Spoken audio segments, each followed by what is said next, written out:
বুধবার ম্যাচের আগে এবার বড় সুখবর পেল বাংলাদেশের ক্রিকেট দল। টি-20 সিরিজের পর এখনও ওয়ানডে ফরম্যাটেও জয় পাওয়া সহজ হয়ে গেল টাইগারদের জন্য। বিপরীতে কপালে চিন্তার ভাঁজ আফগান শিবিরে।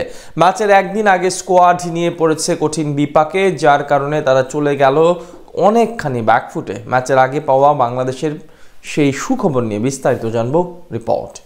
কথায় আছে, খারাপ সময়ে সাদা কাপড় থেকেও রং ওঠে। শুনতে হাস্যকর মনে হলো এটাই যেন হচ্ছে আফগানিস্তানের সঙ্গে। টি-20 সিরিজে লজ্জাজনকভাবে হারার পর এখন ওয়ানডে সিরিজের আগে পেল নতুন দুঃসংবাদ। বিপরীতে বাংলাদেশ পেল দারুণ এক সুখবর, যেটা সহজ করে দিতে পারে ম্যাচ জয়ের পথ। চলতি সপ্তাহেই ৩-০ ব্যবধানে সিরিজ জিতে রাশিদ খানদের হোয়াইট ওয়াশ হওয়ার লজ্জা দিয়েছে টিম টাইগার্স। এবার সেই স্মৃতি পিছনে ফেলে মাঠে নামতে হবে ওয়ানডে সিরিজে। ৩ ম্যাচের সিরিজ শুরু হবে বুধবার। সেখানে প্রথম ম্যাচের আগে টাইগারদের জন্য এলো স্বস্তির খবর, আর কপালে চিন্তার ভাঁজ আফগানিস্তানের। সাদা বলের ক্রিকেটে অসাধারণ এক বছর পার করছে লাল সবুজ প্রতিনিধিরা। শেষ ৪ সিরিজ ধরে টি-20 ফরম্যাটে কোনো পরাজয়ের মুখ দেখেনি লিটন মুস্তাফিজরা। যদিও নিজেদের শেষ ওয়ানডে সিরিজে আবার হেরেছিল শ্রীলঙ্কার বিপক্ষে, সেই পুরনো স্মৃতি ভুলে দলে বিরাজ করা অ্যাপ্রোচ বজায় রেখে জয় তুলে নিতে চাইবে টিম ম্যানেজমেন্ট। আর সেই পথ যেন সহজ করে দিল দলে আসা নতুন সুখবর। এবার এশিয়া কাপে আকাশসমান প্রত্যাশা ছিল আফগানিস্তানের উপর, কিন্তু সেটি পূরণ করতে পারেনি তারা। বাংলাদেশের কাছে হেরে বাদ পড়েছে গ্রুপ পর্ব থেকে। এরপর টি-20 সিরিজেও হতে হয়েছে হোয়াইট ওয়াশ। এমন পারফরমেন্সের পিছনে অবশ্য প্রভাব রয়েছে পেসার নামিনুল হকের ইনজুরি।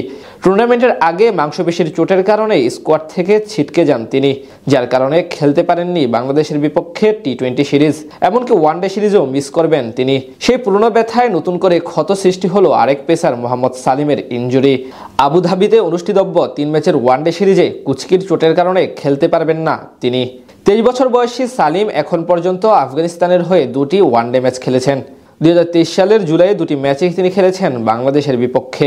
সর্বশেষ জাতীয় দলের হয়ে মাঠে নামেন শ্রীলঙ্কার বিপক্ষে ফেব্রুয়ারিতে, যেটি ছিল তার একমাত্র টেস্ট। বলা চলে ফজল হক ফারুকীর পর তিনিই এখন দলের পেস আক্রমণের অন্যতম গুরুত্বপূর্ণ সদস্য। তাই তার ছিটকে যাওয়া অনেকটাই পিছিয়ে দিবে তাদের, যেটি আবার স্বস্তির খবর বাংলাদেশের জন্য।